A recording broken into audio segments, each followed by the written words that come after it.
നമ്മുടെ ഗ്യാരേജിൻ്റെ അടുത്തു നിന്നും ഏകദേശം 50 കിലോമീറ്റർ ദൂരെ നിന്ന് വന്ന ഒരു ടാറ്റ ഹെക്സ ആയിരുന്നു ഇന്നത്തെ വണ്ടി. വാഹനത്തിനൊട്ടും തന്നെ പെർഫോമൻസ് ഇല്ല എന്നായിരുന്നു കസ്റ്റമറുടെ കംപ്ലയിൻറ്റ്. നമ്മൾ വണ്ടി ഓടിച്ച് നോക്കിയപ്പോൾ ഒട്ടും തന്നെ പെർഫോമൻസ് ഇല്ലായിരുന്നു. EGR ഇൻലെറ്റും ഒക്കെ ക്ലീൻ ചെയ്യണമെന്നാണ് കസ്റ്റമർ ആദ്യം പറഞ്ഞിരുന്നത്. പക്ഷേ നമ്മൾ ചെക്ക് ചെയ്തപ്പോൾ ക്ലച്ചിൻ്റെ കംപ്ലയിൻ്റ് ആയിരുന്നു. ക്ലച്ച് കംപ്ലീറ്റ് ബേൺ ഔട്ടായി പോയിരുന്നു. ഫ്ലൈ വീൽ അടക്കം പ്രഷർ പ്ലേറ്റ് കംപ്ലീറ്റ് നല്ലോണം ബേൺ ഔട്ടായി പോയിരുന്നു. അതായിരുന്നു എൻ്റെ മെയിൻ കംപ്ലയിൻറ്റ്.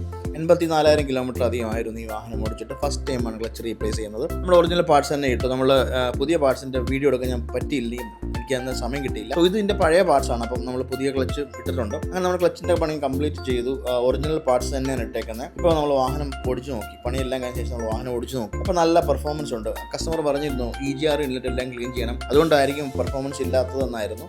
പക്ഷെ നമ്മൾ ക്ലച്ചിൻ്റെ പരിപാടി എല്ലാം ചെയ്തപ്പോഴത്തേക്കും നല്ല പെർഫോമൻസ് ആയി. അപ്പോൾ ഈ നമ്മുടെ ഇപ്പോൾ നമുക്ക് കണ്ടാൽ മനസ്സിലാവും 100-ലൊക്കെ പെട്ടെന്ന് കയറുന്നുണ്ട്. നേരത്തെ എങ്ങനെയൊക്കെയാണെങ്കിലും ഒട്ടും തന്നെ അറിയാമല്ലോ, ക്ലച്ച് തീർന്ന വാഹനങ്ങൾക്ക് പൊതുവെ പെർഫോമൻസ് കുറയും. അപ്പം ഇങ്ങനെയുള്ള വാഹനങ്ങൾക്ക് എന്തെങ്കിലും നിങ്ങൾക്ക് ഇതുപോലത്തെ വാഹനങ്ങൾ ഏതെങ്കിലും ഉണ്ടെങ്കിൽ നിങ്ങൾക്ക് സർവീസ് ആവശ്യമുണ്ട്, വിത്ത് ജെന്യൂൻ പാർട്സ് ആണ് വേണ്ടത്, അല്ലെങ്കിൽ അതർ മേക്സ് പാർട്സ് ഇട്ട് വേണമെങ്കിൽ അത് നിങ്ങളുടെ ഓൺ റിസ്കിൽ നമ്മൾ ചെയ്തു തരുന്നതായിരിക്കും.